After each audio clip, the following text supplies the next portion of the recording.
Exorcism. The mere mention of this word conjures up images of dark rituals, tormented souls, and a battle between good and evil. For centuries, cultures around the world have believed that evil spirits can possess individuals, and that measures must be taken to drive these malevolent forces out. The Catholic Church has a long and complex history with exorcism, with detailed rituals and guidelines for dealing with such occurrences. While science often attributes exorcism to superstition or mental illness, the practice continues to have a hold on the human psyche.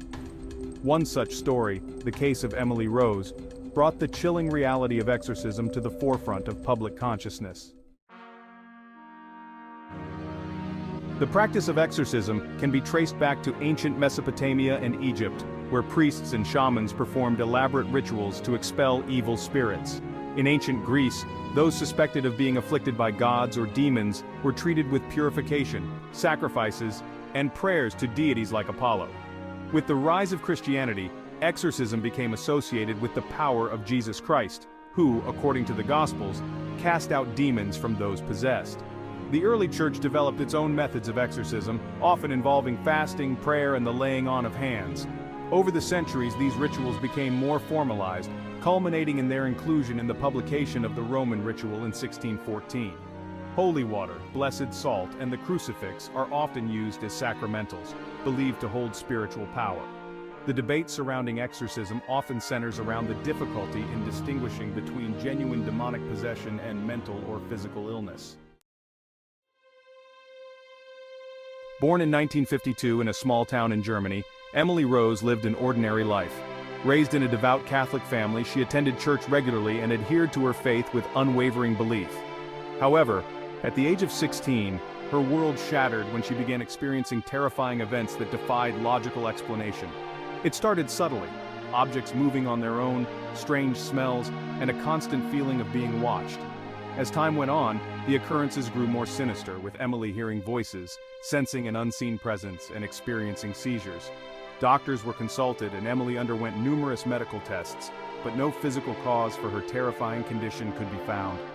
Medication provided little relief, leaving Emily to grapple with the horrifying events that plagued her waking hours and invaded her dreams.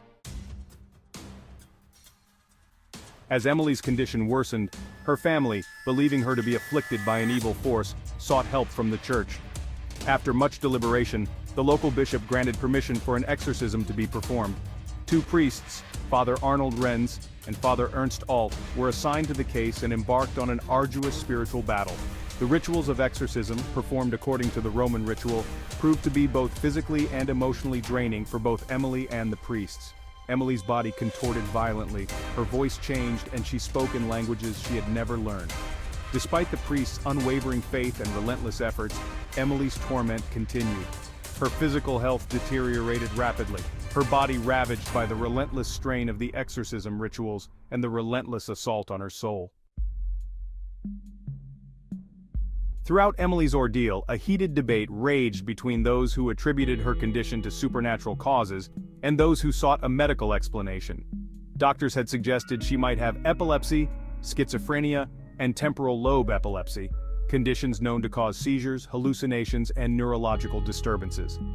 Skeptics argued that Emily's religious upbringing and beliefs might have played a significant role in shaping her experiences.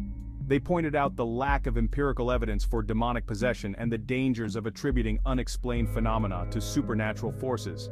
However, those who had witnessed Emily's transformation firsthand, including her family and the priests, remained convinced that her condition was beyond the realm of medical science. They cited the severity of her symptoms, her aversion to religious objects, and her ability to speak languages she had never learned as evidence of demonic influence. The clash between these opposing viewpoints highlighted the tension between faith and logic, the seen and the unseen. Following Emily's tragic death during an exorcism session, the priests involved in her case were charged with negligent homicide. The trial, which garnered worldwide attention, became a battleground for the soul of belief. The prosecution argued that the priests, blinded by their faith, had failed to recognize Emily's deteriorating mental state and had subjected her to a dangerous and ultimately fatal ritual. The defense maintained that Emily's death was not a result of negligence, but rather a testament to the real and dangerous power of evil. They argued that the priests had acted out of compassion and a desire to free Emily from her demonic possession. In the end, the priests were found guilty of negligent homicide but received suspended sentences, a verdict that reflected the complexities of the case and the jury's struggle to reconcile faith and logic. Emily Rose's story, though shrouded in controversy, continues to captivate and unsettle people around the world. Her case, which inspired the book and subsequent film The Exorcism of Emily Rose, has become a cultural touchstone for discussions about faith, the supernatural, and the power of belief. While the film took creative liberties in its depiction of Emily's story, it captured the essence of her struggles and the intense debate surrounding her case. Emily's story serves as a reminder that there are still mysteries in the world that science cannot fully explain. Whether one believes in demonic possession, or views Emily's case as a tragic example of untreated mental illness, her story continues to haunt and intrigue us. Exorcism is not a relic of the past, or a phenomenon confined to Western cultures, but rather a practice that continues to be observed in various forms across the globe. From the shamanistic rituals of indigenous tribes to the elaborate ceremonies of established religions, the belief in spirit possession and the need to expel malevolent forces is a recurring theme in human history and culture. In many African cultures, traditional healers and spiritual leaders perform exorcisms to address a wide range of afflictions, including illness, misfortune, and social discord. In Asia, exorcism practices vary widely, often incorporating elements from Buddhism, Hinduism, and Taoism. The prevalence of exorcism across cultures reveals a human search for meaning in the face of suffering, a way to confront the unknown, and a means of coping with adversity. Whether grounded in religious beliefs or cultural traditions, exorcism rituals provide a framework for understanding and resolving experiences that defy logical explanation.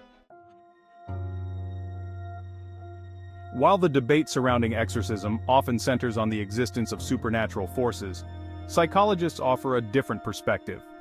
Some psychologists suggest that individuals who believe themselves to be possessed may actually be experiencing dissociative identity disorder, a condition in which a single person exhibits two or more distinct personality states. Others point to the placebo effect, arguing that the power of belief, coupled with the ritualistic nature of exorcism, can bring about real psychological and physical changes. Social psychologists highlight the role of group dynamics and cultural norms in shaping beliefs about possession and the efficacy of exorcism. While psychological explanations do not entirely discount the possibility of genuine demonic possession, they provide a valuable framework for understanding the complex interplay of belief, culture, and the human mind. Like countless other stories of exorcism throughout history, the case of Emily Rose leaves us with more questions than answers.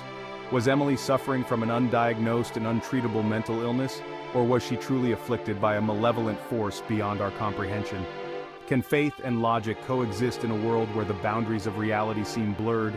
Whether one embraces supernatural explanations or seeks answers within the realms of science and psychology, Emily Rose's story serves as a chilling reminder of the power of belief. The answers may forever remain elusive, but the pursuit of understanding the unknown is perhaps the most human endeavor of all.